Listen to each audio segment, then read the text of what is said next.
Bana struggle mwenna nabadde mpita ayita wano ku TikTok nensanga omusajja ng'alina ekintu kyayogerako nendanga kituufu. Message yange eno singa eba esobola okuntuukira ku pulezidenti nentuukira ku mukulu Joel Ssennyonyi leader of opposition omulungi nentuukira ku sekuritale waffe General Lubongoya. Ensonga eno simanyi oba bannankyukakyuka tusobola okubaako kye tukola. Ne tufuna TV eya National TV, National Unity Platform TV, ne tufuna radio eya National Unity Platform Radio nga byaffe, nga bikola programs ezaffe. Okitegeera nga byaffe kubanga abasajja bano kyamazima ba controllinga media mu ggwanga Uganda. Media mu ggwanga Uganda naddala mainstream media tetugiinaamu mukono, tetugiinaamu yadde se media yaabwe. Nga akaseera kano ke tuwolekedde aka 2025 2026 kagenda kubeera kaseera kazibu nnyo eri bannankyukakyuka ffenna. Abasajja bano bagenda tukolako ebikolobero nga tebabikkiriza na kuyita ku TV zaabwe yadde ku radio zaabwe, nga tebabikkiriza yadde kuyita ku buli mukutu oguli mu ggwanga Uganda kubanga emikutu gyabwe. Kati nga tulina ekirowoozo nga ffe bannankyukakyuka tusobola okukola TV eyaffe ne tukola ne radio eyaffe. Tukimanyi bulungi nnyo nti nno UCC eyinza obutatuwa lukusa, eyinza n'obbiremesa, eyinza n'obbigaana. Ekyo tumanyi. Wakiri tusobola ogiteeka ku neighboring country nga bw'olaba Kenya. Nebeera nga streaminga live buli kimu kyonna ekinaatutuusibwako mu campaign, mu kalulu, mu biseera bino. Nebeera nga tutambulizaako enjiri yaffe eya struggle, enjiri yaffe ey'enkyukakyuka. Kubanga abasajja ekyamazima bagenda tukolako ebikolobero mu myaka gino, bagenda tukolako ebikolobero naye ng'eggwanga terina nawe libirabira, ng'era babiziiza n'okuyita ku midiya zaabwe.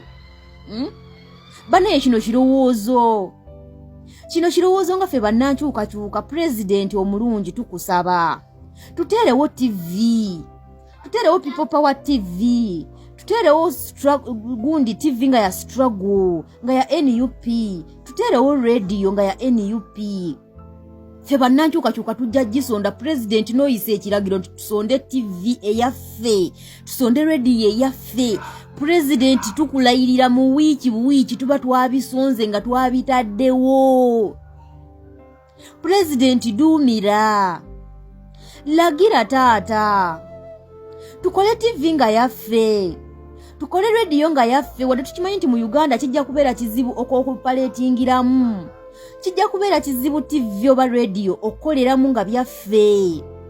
Ate tumekinge sure nti bituuka mu buli kanyomero ka ggwanga Uganda.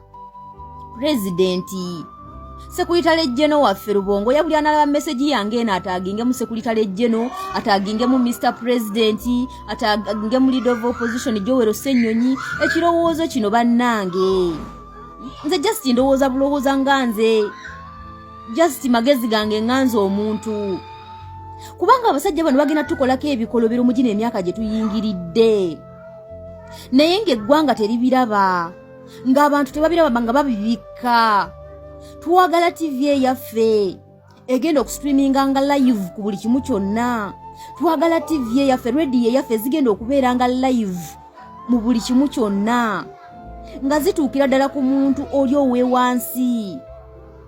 Mr. President, kino ekintu tukitunulemu wadde nga kiyinza okubeera ekikalubu mu ggwanga Uganda. Tukimanyi nti no UCC eyinza obutatuwa mukisa, eyinza okutulemesa ng'era bw'ogimanyi nti y'abanyampi ya siteeti, bayinza otuteekako ekibuli okopaletingira mu ggwanga Uganda. Naye tusobola okusala amagezi gonna, President, tusobola okusala amagezi gonna nga tetulinayingira mu kaseera kano ak'akazigizigi.